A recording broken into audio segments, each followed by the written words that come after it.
Live from New Delhi, you're watching DD India News Hour, India's voice to the world with me, Deepika, coming up in the next 1 hour. India's External Affairs Minister Dr. S. Jaishankar meets US Secretary of State Marco Rubio in Washington after tariff reduction announcement ahead of critical minerals ministerial meet. On the eve of peace talks, Russia hits Ukraine's battered energy facilities, leaving thousands without heating in glacial temperatures. Donald Trump says US working on lifting sanctions with Colombia after meeting President Gustavo Petro. Both the leaders hailed talks.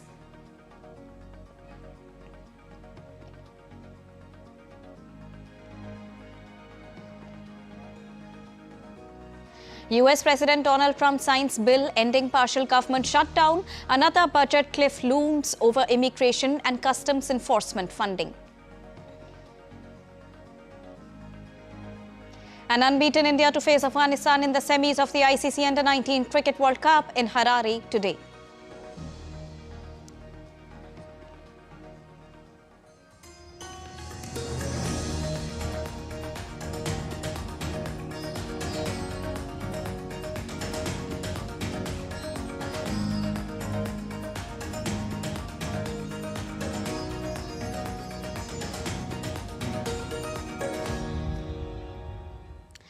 Good morning to all the viewers joining us at this morning broadcast. To begin with the latest.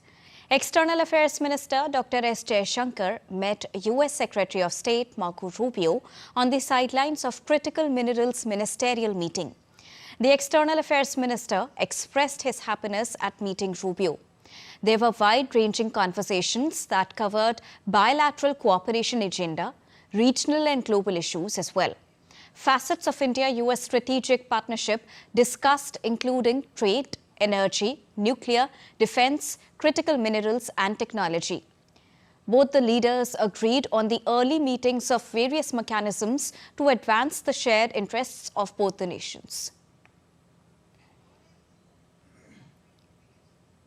Dr. S. Jaishankar is in the United States to take part in the Critical Minerals Ministerial meeting, which will focus on supply chain resilience, clean energy transitions, and strategic cooperation in critical minerals.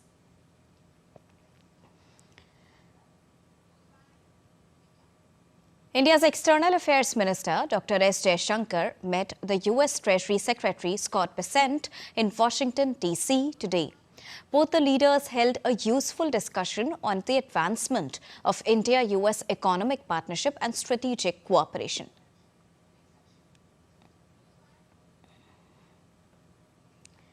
And to give you more on this, I'm joined by DD India correspondent Akshay Dongre. Good morning, Akshay. Now, External Affairs Minister's US visit this time has been really significant and highly productive. From tariff reduction to wide-ranging discussions, tell us the key highlights of the visit. Well, Deepika, first of all, we are talking about the critical mineral summit that's happening there. And, something that the world has realized in the last 2 years is that without critical minerals, all of the emerging technologies, including the AIs, the semiconductors, the advanced manufacturing sector, it's all dependent on semiconductors. It's all dependent on critical minerals that make it happen, that are the core components of these advanced technologies.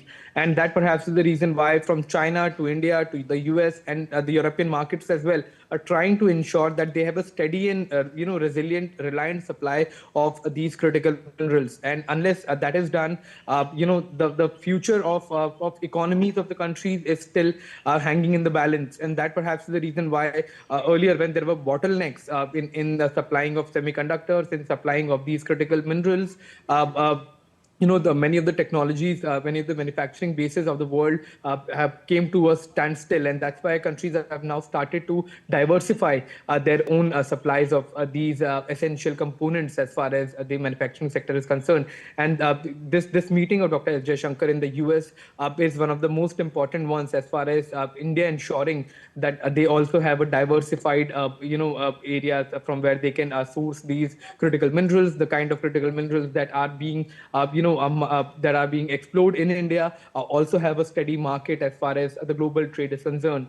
And that perhaps is one of the core objectives of this visit. However, besides the critical minerals that is in the core of the talks right now, the other essential part and the elephant in the room remains the trade deal that has been signed, that has been announced by India and the US as far as the two large economies are concerned. In fact, the largest economies of the world when it comes to the top 10 countries. Both the countries are now trying to iron out all the modalities, all the components, essential areas that have to be finalized in this trade deal. And perhaps the visit of Dr. S. Jaishankar to US is also to ensure that any future announcement of high-level visits also are finalized in during this visit. So we can expect high outcomes. We can expect how high level meetings between the leadership of India and the US now that the trade deal is finalized, is announced, and trade to be taken to a next level altogether when it comes to the trade ties between India and the US are concerned. And this particular trade deal has perfectly set the tone for the critical ministerial meeting, where the supply chain security is also in focus. Tell us more about that, because there are concerns, common concerns rather, which both the democracies are sharing right now. Well, the world has seen China emerging as one of the largest supplier of critical minerals, one of the largest exporter, miner of critical minerals, and it sort of had a hegemony in that sector. The world was going fine unless a few years back when we saw bottlenecks emerging and China prioritizing its own market over the commitments it had made to other global economies, and that led to shortfall of semiconductors, that led to shortfall of these essential components, and the increase in price of electronic goods, increase in the price of RAMs, of laptops, of computers, essential technologies that are in problems in setting up data centers, etc.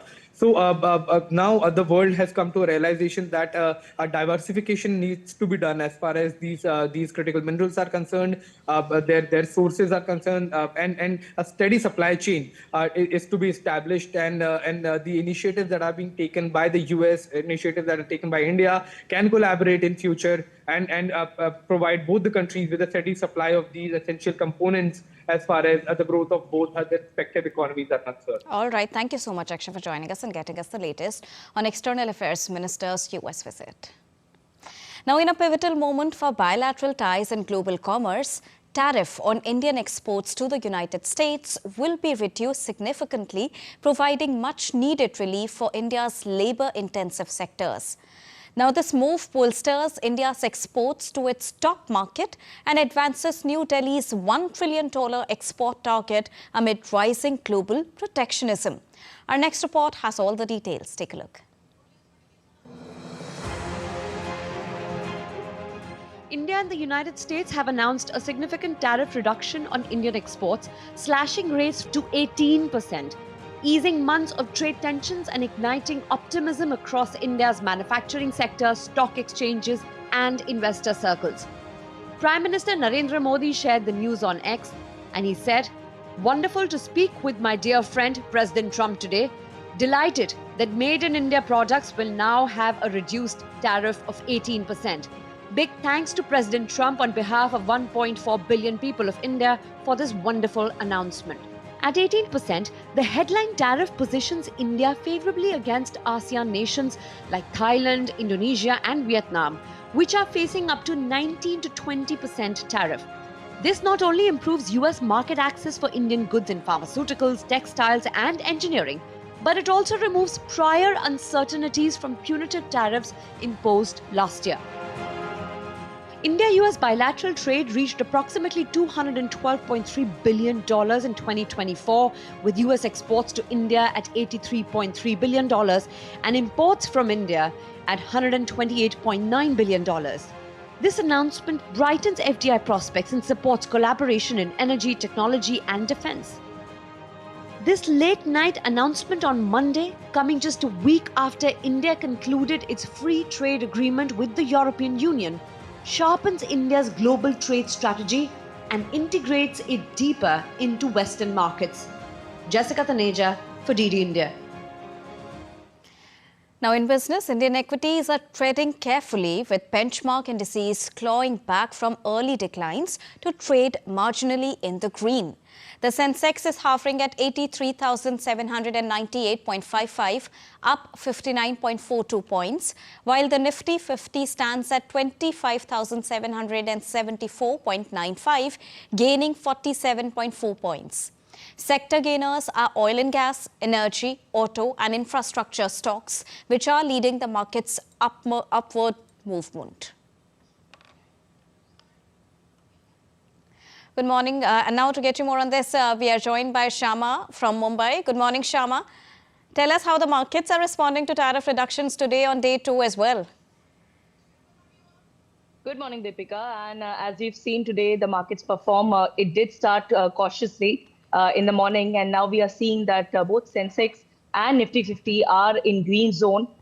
This would be likely, this particular trend would be likely to continue because as and when some kind of new announcement would be coming in, they will be reacting to it. And we have to remember that the markets do like continuity and not any kind of sudden surprises. And with the fact that both the nations, both the heads of the countries, they have said that this particular trade deal will be coming through. Markets are really rejoicing, but they are also trading cautiously for now. And as you've mentioned, that there are various sectors which are gainers today. These include the infrastructure, oil and gas, energy, auto. All these sectors have gained. This is also going to continue for a while now, because as and when we will be hearing about, the actual getting it down to the paper process of this particular trade deal. Markets will be, in that particular process, in that particular waiting zone, because there'll be major announcements coming through. And if nothing comes out quickly, then the markets are likely to mirror the international, the ongoing international current affairs and the Asian markets also. So we have to understand that the markets currently are playing on the domestic factors over here, which is the biggest reason is the India-US trade deal for now. And as and when the new announcements come in, the markets are likely to play along with a similar trend. Indeed, a very important period for the Indian traders because considering the geopolitical situations that we are seeing right now, this is like a positive trend that we are seeing. Thank you so much, Shama, for joining us and getting us the latest straight from Mumbai. We're heading for a short break, but still to come on the other sides. Thousands march in Caracas demanding release of Maduro after US military capture. 14 migrants killed after boat collides with Greek Coast Guard in Aegean Sea. Rio worshippers honor sea goddess Yemancha, seeking blessings and protection.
Welcome back after that short break. You're watching DD India News Hour. Now, Ukraine accused Russia on Tuesday of violating an agreement with Donald Trump to hold off from striking Ukraine's energy systems in the depths of a freezing winter as its forces carried out large-scale airstrikes on Kyiv. In his nightly video address, Ukrainian President Volodymyr Zelensky said that Ukraine was waiting for the US reaction to Russian strikes that caused further damage to Ukraine's energy infrastructure. While Ukrainian Energy Minister Denis Shamal, said that a power plant in Kyiv's eastern suburbs had been seriously damaged, prompting officials to redirect resources to restoring heat to thousands of residents. The attack came a day before Ukrainian and Russian negotiators were due to meet for a second round of US broker talks in Abu Dhabi. Очікуємо на реакцію Сполучених Штатів Америки на російський удар. We expect a response from the United States on the Russian strikes. It was America's proposal to stop strikes on energy infrastructure during diplomatic efforts and the cold winter period. This request was made personally by the President of the United States. We see that Russia responded to this request with a record use of ballistic weapons. Not even 4 days have passed from the week that Russia was asked to observe. This also says a lot about everything else Russia promises or may promise. If their word is not kept now, what can be expected later? They lied before this war, and Russia started the full-scale war trying to deceive everyone about its intentions and about Ukraine. Таких домовленостях з Америкою. Following the Moscow strikes on Kyiv, US President Donald Trump on Tuesday urged Russian President Vladimir Putin to end the nearly 4-year Ukraine conflict. During a briefing in Oval Office, asked if he was disappointed with Putin, Trump said that Putin kept his word with what he said was a halt in strikes from Sunday to Sunday. Meanwhile, NATO Secretary General Mark Rutte on Tuesday inspected a Kyiv thermal power plant damaged in Russian strikes. During the visit, Ukrainian Energy Minister showed Rutte the damage inflicted on the thermal power plant. He said the plant in Darinitsky had been used strictly for providing heating for people and was heavily damaged. He also described the problems facing Ukraine's energy system as serious and said repairs would take a considerable time. Lithuania's armed forces began live-fire drills with HIMARS rocket artillery system on Tuesday as part of preparations to integrate the advanced weapons into their military structure. The army in a statement said the 2-day exercises conducted with the US soldiers targeted areas in the Baltic Sea using HIMARS systems expected to be delivered to Lithuania later this year.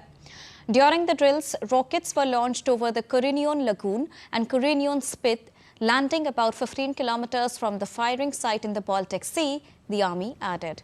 Lithuania is set to acquire 8 HIMARS launchers equipped with combat and training ammunition, including ATACMS systems capable of striking targets of up to 300 kilometers away.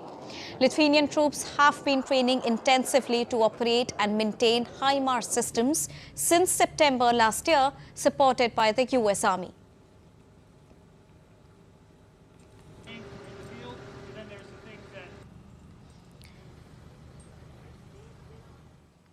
US President Donald Trump and Colombian President Gustavo Petro began their first meeting on Tuesday at the White House. Trump and Petro said on Tuesday that they had a cordial meeting in their first face-to-face encounter. Trump described the meeting between the two leaders as very good. US President Donald Trump said he discussed sanctions, among other issues, with Colombian President Gustavo Petro during their meeting at the Oval Office earlier in the day. Yeah, we did. We worked on it and we got along very well. And we're working on that. We're working on some other things too, including sanctions. And yeah, we had a very good meeting. Colombian President Gustavo Petro also called his first meeting with US President positive, describing it as a conversation grounded in shared values despite political differences. Petro said the discussion began with the idea of freedom, referencing a portrait of Abraham Lincoln at the White House. He said Trump told him he does not believe sanctions are rational in this particular case, and an assessment the Colombian leader said he also shares. Petro also said the two leaders parted on friendly terms. Incluso en mi primera frase. The impression I have from the recent meeting just a few hours ago is positive. First and foremost, that is the reality. We do not act under blackmail. And I think the photos and the atmosphere of the meeting show a meeting between equals who think differently. I think the path is born or it is strengthened. In Venezuela, thousands of government supporters marched through Caracas on Tuesday, demanding the release of Nicolas Maduro and his wife Celia Flores, marking 1 month since their capture by the United States military forces. Protesters displayed images of Maduro depicted as a superhero character called Super Bigot and held banners reading, "The empire kidnapped them, we want them back." Nicolas Maduro Guerra, a deputy and son of the detained former president, addressed marchers from a stage, stating that January the 3rd will remain marked like a scar on our face forever when our homeland soil was desecrated by a foreign army. Maduro and Flores remain detained in a United States federal prison following the military incursion.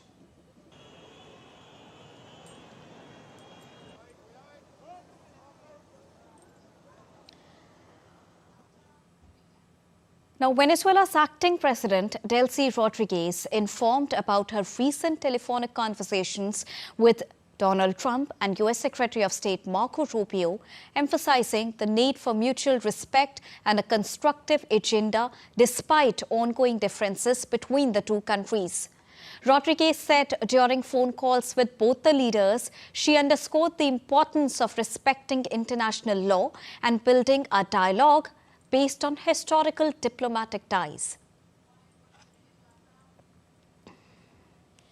As you know, in recent days, I have held telephone conversations with President Donald Trump and Secretary of State Marco Rubio. This should be the way forward. Respect. Respect for international legality. Interpersonal respect. Knowing that we can build a good working agenda despite our differences. Que podemos construir. U.S. President Donald Trump on Tuesday signed a spending bill into law that ended a brief partial government shutdown and gives the Congress more time to debate possible limits on his immigration crackdown. The legislation restores funding for defense, healthcare, labor, education, housing and other agencies and temporarily extends funding for the Department of Homeland Security until the 13th of February after DHS funding lapsed because the lawmakers had not acted in time. Trump reached the deal last week with Senate Democrats who are pressing for restrictions on aggressive immigration enforcement following the controversial killing of 2 U.S. citizens by federal agents in Minneapolis. In response, the administration has begun deploying body cameras on immigration agents in Minnesota, one of the Democrats' demands, while other proposals face GOP resistance. The bill cleared the Senate with strong bipartisan support and narrowly passed the House by 217 to 214. The previous shutdown lasted a record 43 days and cost the U.S. economy an estimated $11 billion.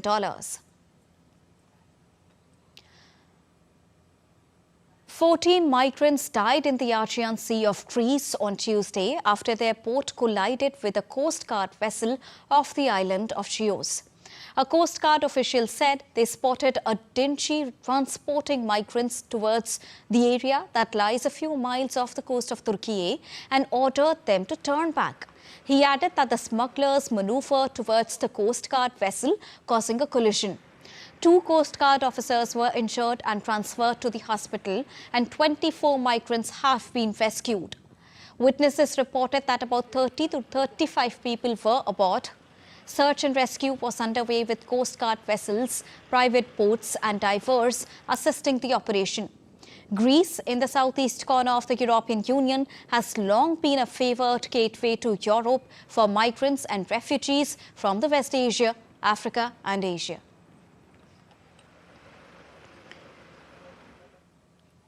Syrian government security forces entered the Kurdish-controlled city of Komishlo after a US-backed agreement aimed at restoring central authority and preventing further conflict. Now, under an accord declared on the 30th of January, Syrian forces moved into Komishlo city, implementing a deal between the government of President Ahmad al-Shara and the Kurdish-led Syrian Democratic Forces. The agreement seeks to bring Kurdish-run regions under central control and avoid renewed fighting after recent territorial losses by the Syrian Democratic Forces. Tears of joy and relief marked the limited reopening of Gaza's Rafah crossing with Egypt as a handful of Palestinians were finally able to return home after months of separation. Crowds gathered late on Monday at Nasser Hospital in Khan Yunis to welcome the returnees, women weeping and children lifted to the bus windows to greet the loved ones. But for some of those re-entering Gaza, the return home was bittersweet. Only a fraction of those expected were allowed through. Egyptian officials had anticipated 200 crossings, but just 24 people passed in both the directions. Gaza's territory's interior ministry said 12 Palestinians returned, while 8 departed. On Egypt's side, 12 people, including 5 injured, were admitted. Ali Shath, head of Gaza's Technocratic Committee, called the reopening a window of hope for a territory devastated by 2 years of war. Yet, humanitarian needs remain dire. Al-Shifa Hospital's director reported 20,000 patients urgently requiring treatment, including 4,500 children. While Rafah's reopening offers a lifeline for the sick and injured, Israel's COCAT has not indicated any plans to allow a surge of aid into Gaza, leaving uncertainty over whether this fragile opening will expand.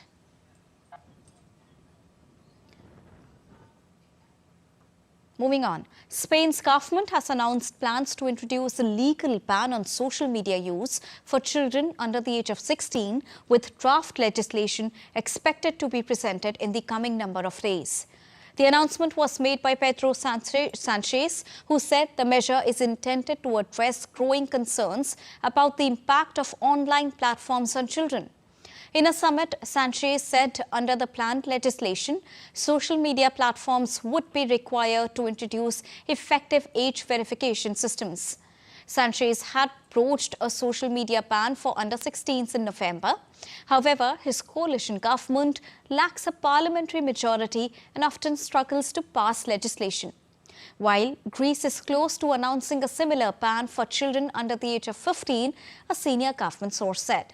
Now they join a host of countries such as Britain and France considering tougher stances on social media after Australia in December became the first country in the world to ban social media under the age of 16 users.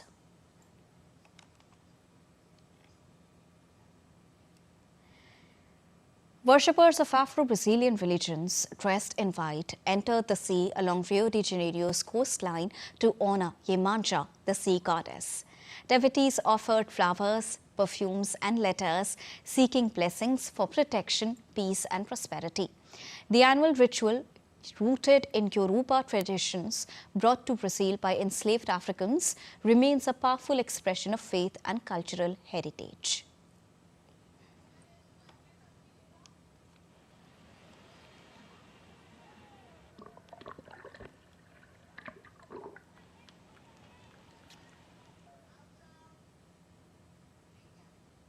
Time to take a short break, but still to come on the other side. India sends sacred Buddha relics to Sri Lanka in historic spiritual outreach. Why Khemchand Singh named as the BJP legislature party leader, set to be next Manipur CM. And rare Barasingha or stag was rescued from Tirthan River in Himachal's Kullu district.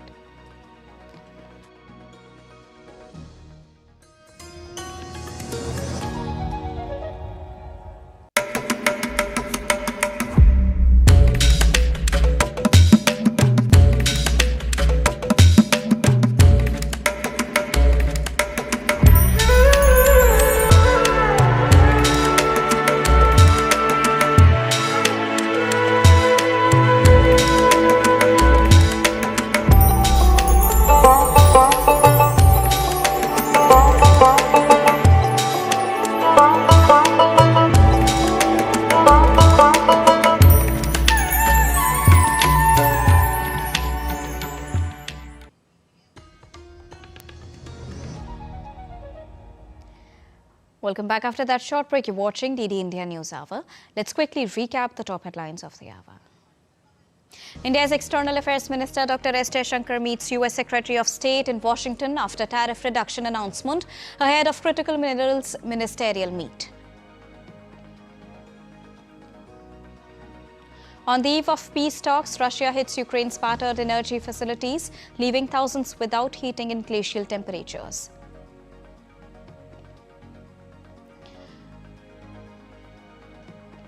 Donald Trump says US working on lifting sanctions with Colombia after meeting President Gustavo Petro. Both the leaders hailed talks. US President Donald Trump signs bill ending partial government shutdown. Another budget cliff looms over immigration and customs enforcement funding. And unbeaten India to face Afghanistan in the semi-finals of ICC Under-19 Cricket World Cup in Harare today.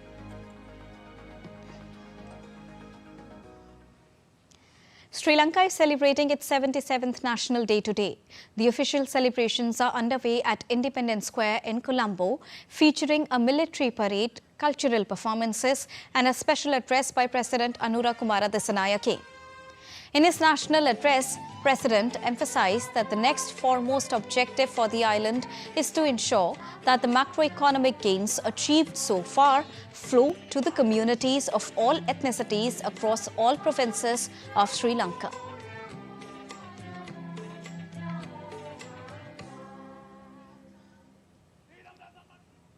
On Sri Lanka's National Day, India has marked a historic spiritual milestone by sending the sacred Devni-Mori relics of Lord Buddha abroad for their first ever international exposition.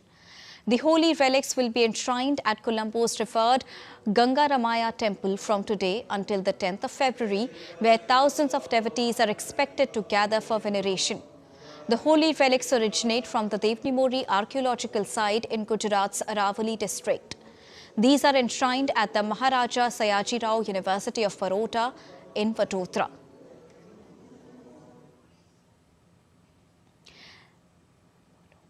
This journey not only showcases India's rich Buddhist heritage to the world, but also undertakes profound gesture of spiritual outreach and cultural diplomacy towards Sri Lanka.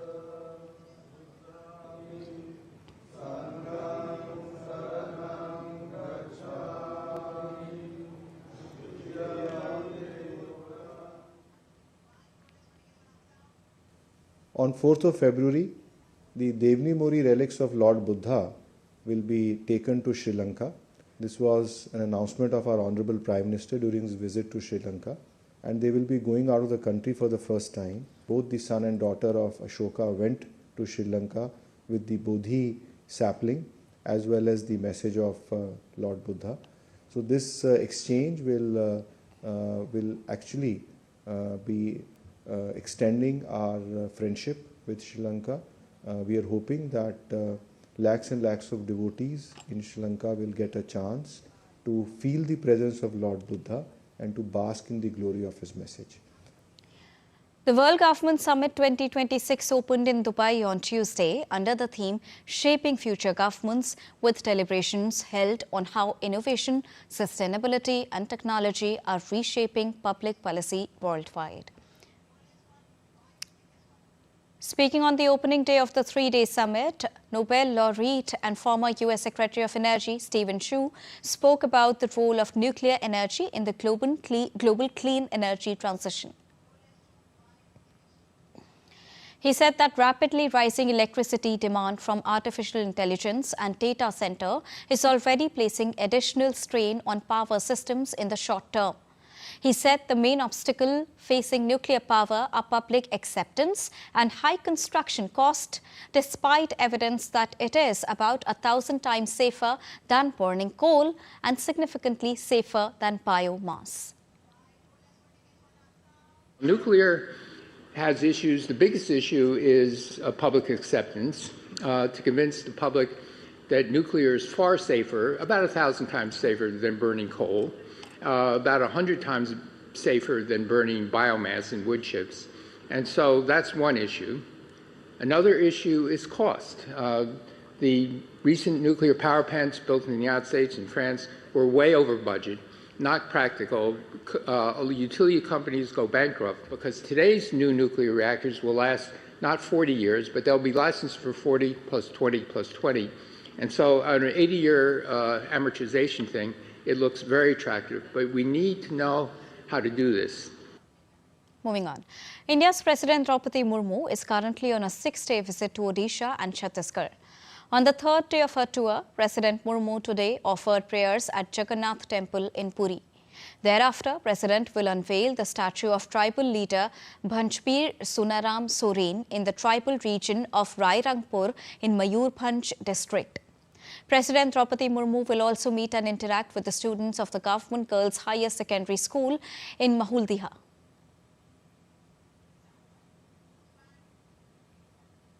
Chief of Defence Staff General Anil Chauhan, accompanied by the Indian delegation, interacted with the Deputy Minister of Foreign Affairs, Republic of Armenia, Robert Ibozigamanyan.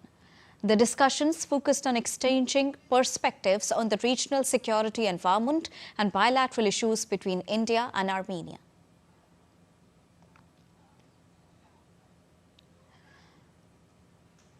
The 13th edition of the joint military exercise Khanjar between India and Kyrgyzstan will be held at Mizamari in Assam from the 4th till the 17th of this month. The exercise aims at enhancing interoperability between the special forces of both the nations with a focus on joint operations in urban warfare and counter-terrorism scenarios under the United Nations mandate. Exercise Khanjar the 13th will further strengthen bilateral defence cooperation and deepen the enduring military partnership between India and Kyrgyzstan.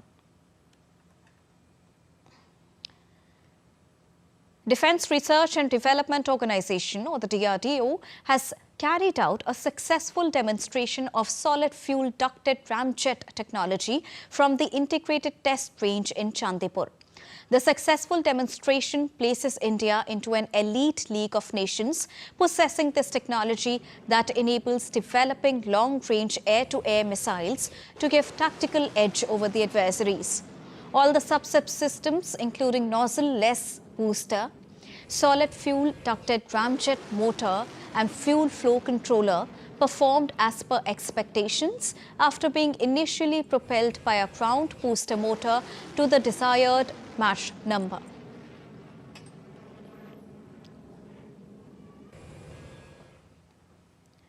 Y. Khemchand Singh has finally been chosen by the BJP as the legislature party leader in the northeastern state of Manipur. He will now become the next chief minister of Manipur. In a social media post on X, Khemchand Singh said he's committed to fostering empathy, compassion and harmony among all communities in the state. Khemchand expressed his sincere gratitude to Prime Minister Narendra Modi, Home Minister Amit Shah, BJP President Nitin Nabin and all the party MLAs for reposing their trust in him by electing him as the leader of the BJP legislature party. Earlier, the BJP party of Manipur elected 62-year-old Singh as its leader at a meeting held at the party headquarters in New Delhi. It was attended by 35 of the 37 BJP MLAs, besides party's central observer Tarun Chugh, its northeast in charge Sambit Patra and BJP state president A. Sharda Devi, among others.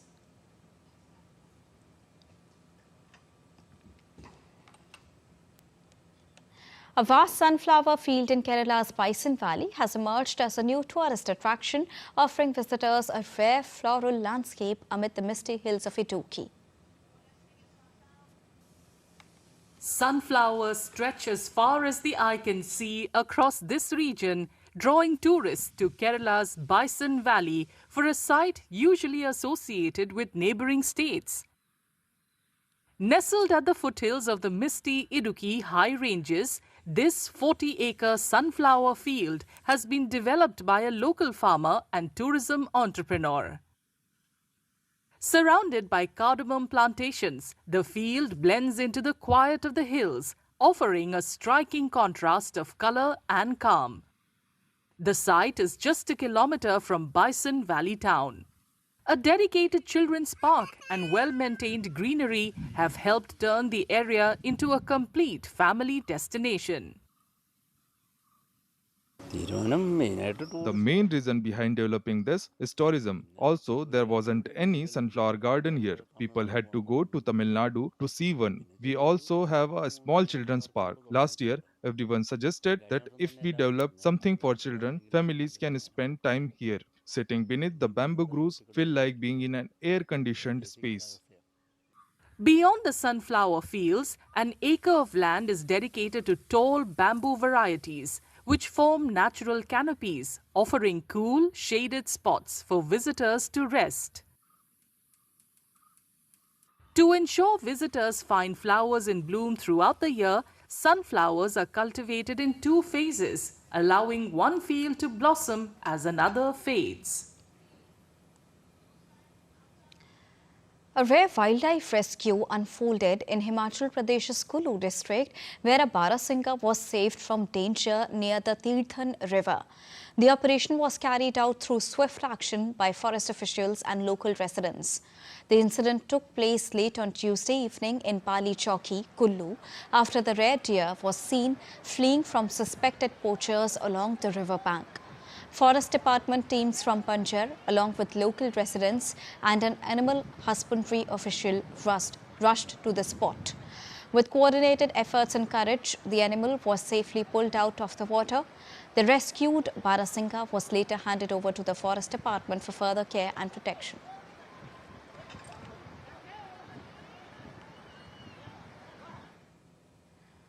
And now let's take a look at other stories making news across the country in brief. Jammu and Kashmir's scenic town of Pahalgam came alive as tourists welcomed fresh snowfall, turning the landscape into a winter wonderland. Visitors were seen enjoying the snow-covered surroundings, capturing moments and playing amid the white blanket. The snowfall brought cheer to the tourists, adding to the charm of the popular hill destination.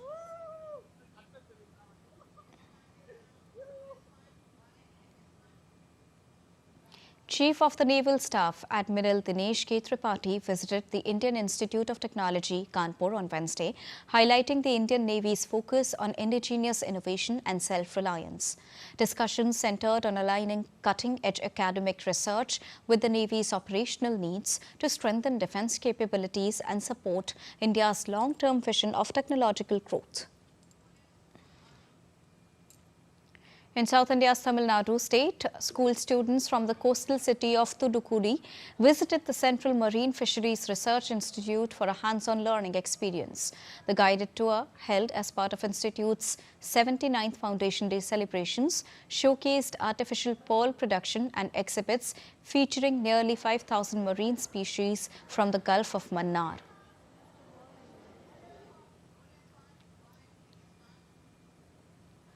Local Fishermen's Association in Ulal near Mangaluru in coastal Karnataka have launched a water ambulance service at the mouth of the Netravati River to strengthen emergency response for fishermen. The initiative aims to provide swift medical assistance to fishermen in distress at sea or in the river, helping prevent loss of life during accidents and maritime emergencies. Rajasthan's desert city of Jaisalmer continues to draw attention with its unique tradition of camel polo, where the game is played on camels instead of horses. Practiced for over 4 decades, the sport highlights the deep cultural bond between local communities and camels, which are carefully selected for the matches. Played from a significant height, camel polo demands high level of balance and precision, making it a distinctive spectacle for visitors and sport enthusiasts alike.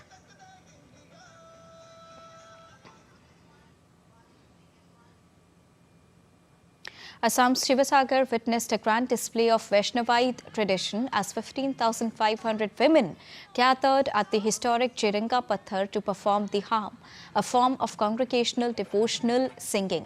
The spiritual performance turned the site linked to the legacy of Sati Joymati into a resonant space of prayer and harmony. The collective effort aims to earn global recognition for Assamese culture.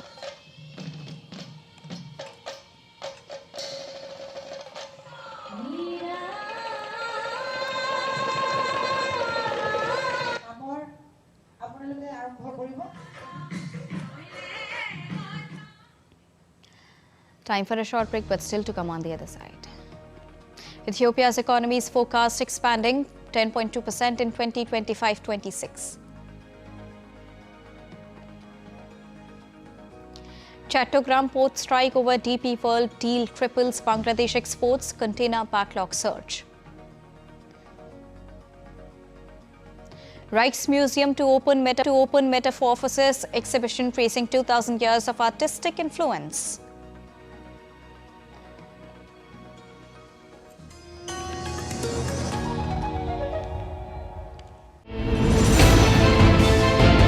Geopolitics and trade deals. Economic challenges amid development. Hard work and the path to prosperity. It's the economy always. Between walkers, money is what money does and says. Supply creates its own demand. Between the bulls pulls and bears tears. When supply chains globalization and India rises to the podium. We'll get you centered with the Economic Brief at 8 p.m. every Thursday on DD India.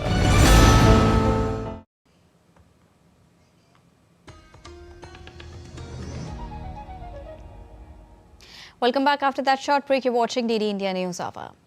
Ethiopia's economy is expected to grow by 10.2% in the 2025-26 fiscal year, Prime Minister Abiy Ahmed said on Tuesday, exceeding the Finance Ministry's earlier forecast of 8.9%. Speaking at the Parliament, Abiy said economic performances has been stronger than anticipated halfway through the year, supported by reforms under an IMF-backed program. He told the lawmakers that maintaining the same level of focus and effort over the next 6 months could deliver even better results.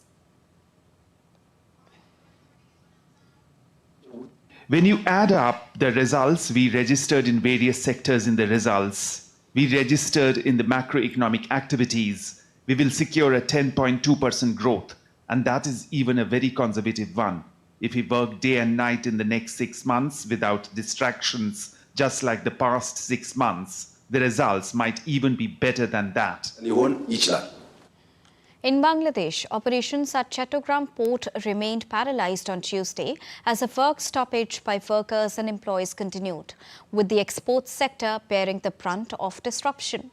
Repeated suspensions of port activities have caused a sharp build-up of export containers at private inland container depots, with the number rising from around 8,000 before the protests to over 10,000 by Monday afternoon. Exporters and shipping agents warned of growing delays in vessel departures and shipment schedules. Port workers have been observing daily 8-hour work stopgaps since Saturday, protesting the government's move to lease the new mooring container terminal to UAE-based operator DP World. Importers, particularly garment exporters, are willing to receive raw materials on time. You're watching DD India News Hour, and now it's time to get you all the latest action from the world of sports. To begin with cricket, unbeaten and well-rounded India will face Afghanistan in the semi-final of the ICC Under-19 Cricket World Cup today.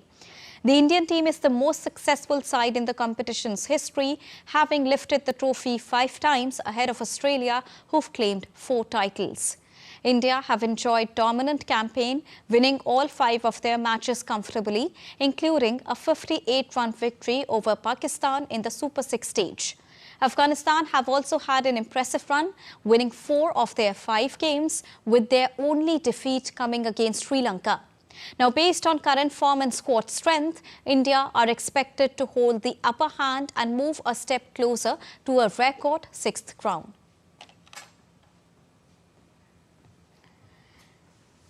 In shooting, Olympic medalist Manu Bhaker and world champion Samrat Rana will spearhead India's challenge at the Asian Shooting Championship, which runs in New Delhi from the 4th till the 13th of February.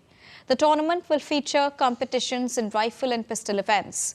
India are also among the front-runners in women's pistol event, spearheaded by Bhaker, who will compete in both 10-meter air pistol and 25-meter pistol event.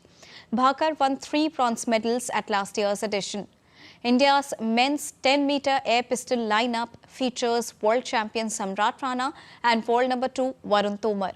A total of 311 shooters from 20 countries will compete in the Indian capital, with the hosts fielding the largest contingent of 118 athletes across senior and junior categories.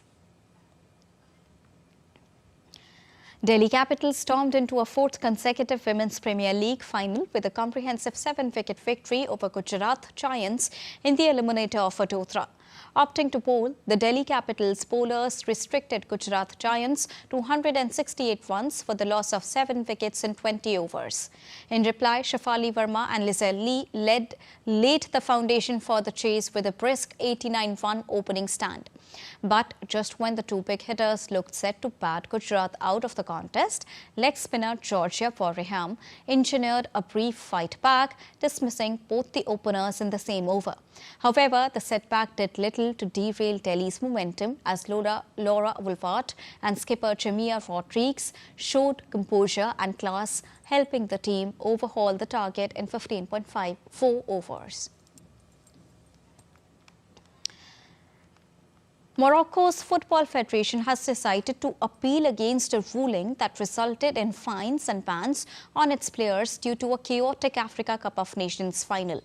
The 18th January final was overshadowed by a 14-minute interruption after Senegalese players staged a walk-off, a pitch invasion by their fans, and confrontations involving players and staff.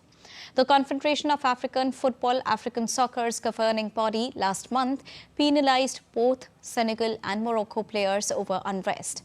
Senegal won the game by 1-0 after extra time and decided not to appeal the ruling.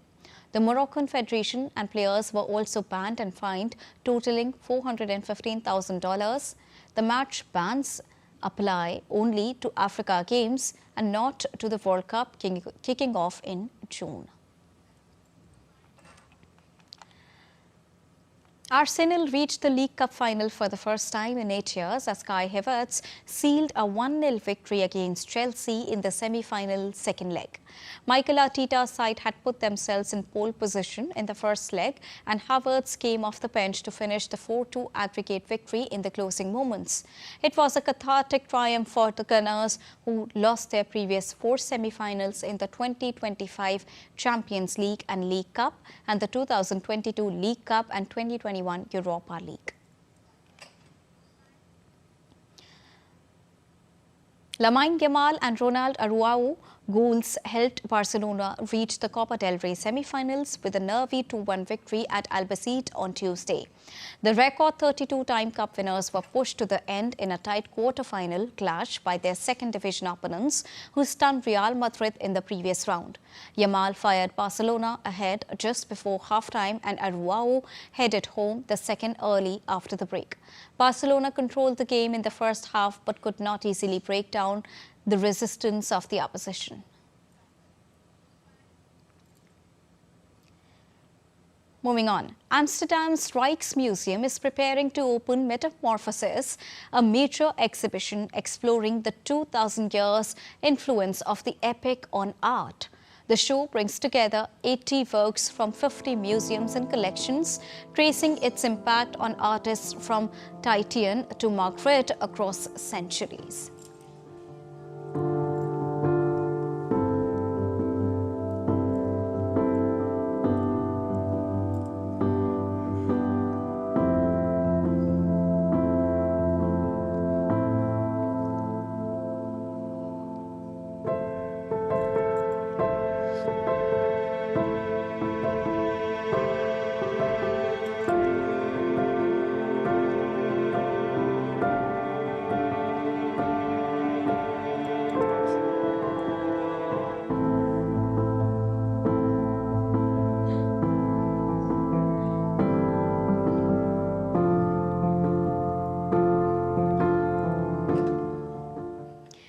And that's all for this edition of DD India News Hour. But do let us know your thoughts on the news of the day. For those on the go, you can get all the latest news and updates from India and across the world on the DD India mobile app. The app is available on both Android and iOS platforms. Scan the QR code on the screen to download it right now. We'll be back with more news as it breaks here on DD India. I am Deepika, and from all of us here in New Delhi, thank you so much for watching DD India News Hour. Namaskar.